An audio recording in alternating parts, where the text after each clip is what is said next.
ইসলাম শুধু মার খেতে বলে নাই, আমাদের শত্রু ভারত আগ্রাসন আমাদের উপর চালাবে, আমাদেরকে মারবে, আমাদের কানে আপনার কাটা তারে বেড়ার মধ্যে ঝুলাই রাখবে, আমাদের ভাইদেরকে রাস্তাঘাটে হত্যা করবে, জবাই করবে, আর আমরা মুখ বুজে সহ্য করবো, তা হবে না।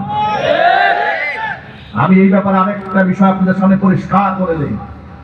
ভারতের সাধারণ জনগণ যারা হিন্দু, সাধারণ হিন্দু যারা বিদ্বেষ পোষণ করে না মুসলমানদের সাথে, তাদের সাথে আমাদের কোনো শত্রুতা নাই। ভারতের সাধারণ নাগরিকদের সাথে আমাদের কোনো শত্রুতা আছে? সেখানেও আমাদের কোটি কোটি মুসলমান ভাই আছে না নাই? জোরে বলে। যেমন মুসলিম ভাইদের সাথে আমাদের কোনো বিদ্বেষ নাই, অনুরূপ ভাবে ভারতে অবস্থান করা যারা অমুসলিম, মুশরিক যারা, হিন্দু যারা, বৌদ্ধ, খ্রিস্টান যারা, পাহাড়ি, সাঁওতাল, গারো যারা,